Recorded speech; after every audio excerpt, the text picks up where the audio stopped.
আমরা দুর্নীতি zero tolerance বলছি না, কিন্তু প্রথমত একটু বলবো মিনিমাম সহনশীল অবস্থা, তারপরে আমি জিরো টলারেন্স।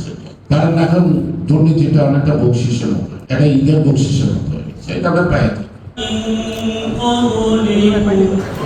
আমরা যারা গেটে আছি দয়া করে বসে যাই, আমাদের অনেক আমার একটা পর্যবেক্ষণ, একটা নজরদারি থাকবে আপনাদের উপর জনপ্রতিনিধি হিসেবে। আপনি আপনার কাজটা যথাযথভাবে করেন। আমি আপনার কিছু না বলি, কিন্তু পার্লামেন্টে বলবো না, এই নিশ্চয় দিতে পারি না। আপনারা সবাই এক হয়ে যেতে পারেন, তাতে কিছু যায় আসে না। আমি কিন্তু সবার নামে ধরে ধরে কিন্তু পার্লামেন্টে উত্থাপন করতে পারি। সেই কারণেই আপনারা সকলেই একত্রিত হয়েছে কাজটা করেন।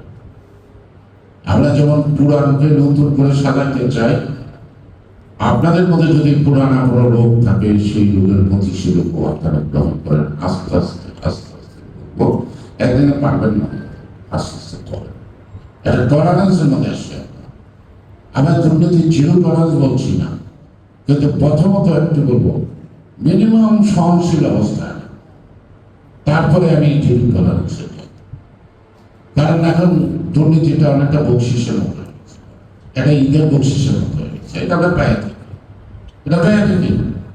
সুতরাং আপনি দুর্নীতি যদি রোধ না করতে পারেন, অর্থনীতি মুক্ত করতে পারবেন না, পাবেন না। অপরদিকে আপনার যে সকল প্রকল্প গ্রহণ করবেন, সেটা টেন্ডাররা আর যারা বাস্তবায়নে থাকবেন, তারা শুধু ভাগাভাগি করবেন। যদি ভাগাভাগি করেন, সেটা হবে না। সব মশার বিরুদ্ধে সুরক্ষা দিতে এলো বসুন্ধরা এক্সট্রিম অ্যারোসল, মশার বিরুদ্ধে এক্সট্রিম সুরক্ষা। এই জন্য আমাদের মাদকের কথা, এখানে যারা আছেন নিশ্চয়ই এসবি আছেন, ডিবি আছেন, এনএসএ আছেন, বা পুলিশের নিয়মিত আছেন। আপনারা থানার থেকে আপনাদের কটা ফাঁড়ি আছে, আগে ফাঁড়িগুলো চেক করবেন সবাই, দেখেন মাদক প্রধান থেকে প্রত্যেকটা আশেপাশে ফাঁড়ির আশেপাশে মাদকের আড্ডা। ওই যে মেনটেন একটা শব্দ আছে না, যারা এই কাজটা করে তারা মেনটেন করে। আপনাদের গোয়েন্দা সংস্থা দিয়ে এটাকে আগে পরিচয় করেন, বের করেন, তাহলে এইটা সলভ করা ইজি করে কিছু হয়ে যাবে। আপনি মাদক সেবীদেরকে ধরবেন, লাভটা কি? পাইবেন 100 টাকা, দিবেন 10টা চালান, 7 দিন পর তার যাবে।